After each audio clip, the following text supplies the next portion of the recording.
This can happen right up to the moment of the convention. In fact, Alex, I now predict that's what will happen. Joe will wrap up enough delegates so that no one else can be nominated. And then at essentially the last minute, he will announce it for reasons of health. He's going to step aside. He's going to throw it open to the convention so they can nominate the candidate of their choice. And as I predicted, Michelle Obama will reluctantly submit to a draft. I don't know about you, but I am beginning to think that Roger Stone is going to end up looking like a genius, like an incredibly smart, very, very politically savvy guy. And I think every day, man, I think more and more every day that they're going to find a way, they being the Democrats, are going to find a way to insert Michelle Obama. And I know it sounds insane, but I think they're working on it. And I think that there's a lot of powerful forces that want to ensure, they want to help Barry have his fourth term and, you know, continue fundamentally transforming America. Allegedly, you know, I believe it, and I think we're going to see it. But take a look at this segment, guys. I have not seen it put together any better than this. There is no way Joe Biden will be allowed to remain the nominee for this next election. There's just not. But he's too selfish, he's too arrogant, egocentric, and honestly too senile to ever drop out on his own or listen to anybody for anything. This guy has always thought he was the smartest person in the room. You know, and I know what we're talking about. I have to be perfectly honest with you. You sit there and you have no idea what they are talking about. I have no idea what he was talking about. He actually thinks he's still got it, which is hilarious, especially because they won't even let the man use the big staircase on Air Force One. Every president, since the plane was commissioned, I think, uses the big red carpet stairs to enter at the front of the plane. They turn around, they salute everybody, and then they get on board. Except this guy. They're putting him in the cargo hold. He's shaking hands with no one, tripping all over the place. He always seems confused. He can't put on his jacket. Not all the lights are on upstairs with this guy. But all the Democrats are ignoring it for now, hoping that no one will actually see that he belongs in a nursing home. Notice how they're all propping him up, for now. He can do it, and I see Joe every day. I see him out, you know, traveling around this country. I see his vigor. I see his energy. I see his passion every single day. Our perspective is that it's not about age. It's about the president's experience. That's what we believe. And it's, you know, as they say, the proof is in the pudding, right? The president has used his experience to pass more bipartisan legislation in recent time than any other president. That's just a fact. We have a president in Joe Biden who is forward-thinking in a way that we've not seen in a long time. If he was that good, they wouldn't have to make all that stuff up about it. This is not going to last long, trust me on this one, folks. This is going to be one of the greatest circumventions of democracy from the party that constantly tells us that they're defending democracy. Defense, protection, and preservation of American democracy will remain, as it has been, the central cause of my presidency. For a long time, we've told ourselves that American democracy is guaranteed, but it's not. We have to defend it, protect it, stand up for it, each and every one of us. These people have the same commitment to democracy as they do to securing the southern border. I bet they're going to leave Biden on the ticket until the absolute very last second, post-convention, and then the same people that are essentially running his administration anyway are going to swap him out for someone new. I don't know, maybe 25th Amendment, maybe through pressure on Hunter. Who knows how, but this is what they're going to try to do. Who's it going to be, though? Look, Kamala Harris has demonstrated she's basically not an option at all. I mean, she would be the greatest gift in a bow for Republicans in this next election. But here's a few others. Look, everybody's looking at Gavin Newsom right now after he ran over the kid when he went over to visit China. But who is trending today? Michelle Obama. And just recently, old Barack posted a happy birthday message on Twitter saying, "I can't wait to see what this new decade brings you." Raised some suspicion here. Like, how many first ladies have peaked after they leave the White House? Next decade? Kind of hard to top that. So what is Barack talking about? Is it a run for the presidency? I mean, that would put Barack back in the White House, and we all know he's integrally related to everything that's going on now in Biden's term anyway behind the scenes. Look, we know the Democrats are committing to diversity, and if that supersedes any type of qualifications or anything. So I'm not putting it past them to try this, I think it would be awesome for Republicans, but a lot of Democrats think she might be the magic bullet against Donald Trump. I don't think she actually wants to be president, like actually doing the job. She would, of course, enjoy the celebrity side of it. This woman has mansions all over the country. Hawaii, Martha's Vineyard, they got a sweet place in D.C., just to name a few. The same people who told all the other rich people for their entire term that you shouldn't have a big house, you can only have so much, they told everyone else to pay their fair share and that the seas were going to rise from climate change. And yeah, turns out they have a bunch of multi-million-dollar oceanfront homes. Yes, homes, plural. Now, with that in mind, let's say she does run. I mean, this woman has never had any policy experience. How's she going to answer that reporter when they ask her that? Seriously, this is the extent of her policy exchanges. When they go low, we go high.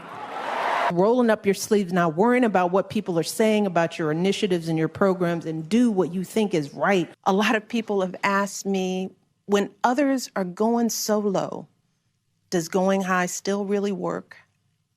My answer, going high is the only thing that works. So when people ask me, is it still time to go high? And the answer I give in the book is yes, always yes.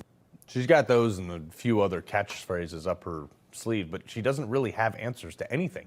The one initiative she had as First Lady was school lunches. This woman ripped every calorie-rich thing that kids actually like to eat out of cafeterias. She pushed in vegetables and fruit, targeting low-income areas. Look, noble concept, I get it. On paper, it seems smart.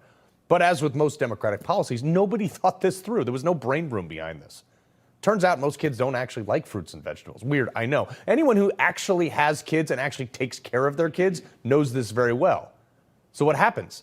Those kids didn't actually eat any of it. Their families resorted to alternative foods, which in low-income areas, processed junk food is cheaper than healthy food. So kids ate more of that, and voila, right here. The same time that Michelle Obama imposed her single policy of 8 years as First Lady, childhood obesity went up. These are the questions she's going to have to answer on the campaign trail. She's never had to debate policy before. She is a social icon for a lot of people, not a president, not a politician. People are going to see right through her catchphrase in like 5 minutes. You know what else she's going to have to answer for, given the fact that her husband basically campaigned against the top 1%, is how did they become part of the top 1%? Now, while Democrats continue to sink millions of dollars into investigating Donald Trump, his financial history, attempting to find anything they can possibly to use as leverage against him, nobody is talking about Obama, who got rich immediately after leaving office. Here's something she's going to have to explain, too. I know I certainly want the answer to this. In 2015, just before leaving office, Barack Obama gave Pearson Publishing a no-bid contract worth $350 million to print Common Core materials and administer this new wave curriculum across the United States. Common Core. This is well documented, folks, and was considered a groundbreaking amount of money at the time. 350 million taxpayer dollars came from the taxpayers at the Department of Education, went right to Obama's Race to the Top initiative. This is what became Common Core. That company got that huge swath of money to do a bunch of things that our entire team, and I'm saying this seriously, we searched today and we had a really hard time finding $350 million worth of tangible product in exchange for that money. I'm sure this is all a coincidence, but sure enough, Barack Obama got a $65 million book deal right after he left office from a connected company. Weird. Now, to be as clear as possible, Pearson Publishing was paid for Common Core, but Penguin Random House Publishing did the Obama book deal. But according to Investment Watch, these two companies are financially connected. They share equity in each other. The $65 million that Obama got is more than book deals for Bill Clinton, who got $15 million, Hillary Clinton, who got $14 million, George W. Bush, who got $10 million combined. So was the book that great? No, they lost a ton of money on it. Again, I'm sure that's all just a coincidence. Look, if you think Michelle Obama wants to or even has answers to questions like this, no. She wants to sip Mai Tais by her pool in Hawaii and give speeches about self-empowerment. She doesn't want to deal with Iran or North Korea. When they left the White House, they never expected to make a run for the White House, ever again. They have to live the most hypocritical lifestyle compared to what they preach for you and I. And now they throw it in our faces. It's going to be interesting. Look, they did this during COVID. They threw parties. And I don't know how they understand that the American people, just don't want to put up with this. You don't think the American people are going to see what the Obamas and how they live contrary to every policy they pushed on us? Her candidacy is dead on arrival. Democrats got real problems on their hands. Either way, Joe Biden, he's not going to leave willingly. Gavin Newsom and his hair gel won't win a single state off the coast. And Michelle Obama, not a great option either. But I'm here for it.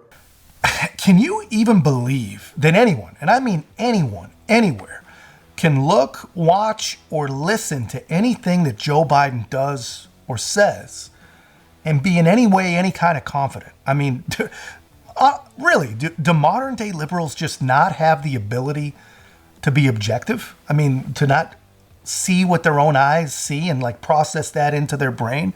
It's amazing to me. I mean, they have either completely and totally abandoned Joe Biden, or they're 100% in the tank for the guy in every possible way. And you could tell like the things that they actually believe that he's done or is capable of, or that he can even walk up and down stairs. I mean, they just can't see what is actually happening. How is there no middle ground? I mean, it's just amazing. They're either with him or they're not at all. And when they're with him, they are like so incredibly with him. They're not like just like, oh, he's the best guy for this, that, and the other, but I do understand he's old. No, they don't have that. It's amazing. You know, when I talk to my actual liberal friends, which Joe's making sure that there's less and less of those, thankfully, they really do believe, the ones that still believe, they really do believe he's doing an amazing job. And they all want to talk about the stock market as if that's proof of economic success from a guy who ran on making an economy that works for everyone, starting with the bottom up and the middle out. That's what he promised. And they've just totally forgotten about all that. They've sidestepped everything, and they want to glom on to the only possible economic indicator that might look like there might be a success that's possible. But anyway, it's not working. You know, very little about our economy is actually working, sadly. I wish it was, but I think that, if the Democrats hadn't been so dumb, if they hadn't given the economy the president's actual name, if some genius somewhere decided to name the economy after Joe Biden, if they hadn't done that, if they hadn't gaslit so hard, they'd be perfectly fine admitting that the economy is a failure. And they would just find a way to blame it on Trump like they do everything else. I mean, Afghanistan is Trump's fault. The border is Trump's fault. Everything is Trump's fault. If they hadn't attached their name to the economy would be the same thing. They would admit it's a failure, and they would blame it on Trump. And people would believe it. But some marketing genius in his first real job decided it was a good idea to attach Joe's name to the border.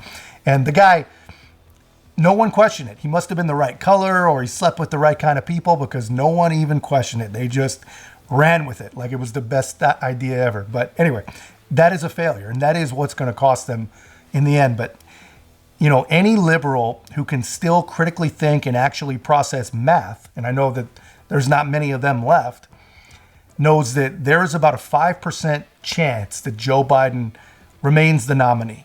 And really, about a 0% chance that if he is the nominee, that he actually wins. Something has got to give. And I really do believe that something will be named Michelle Obama. But anyway, that's just my take, guys. Let me know yours in the comments. And if you haven't already, be a part of our channel's growth, guys. Make sure to like, comment, subscribe. Most importantly, share the channel. It really does mean a lot. I'll see you in the next one, guys. Keep the faith.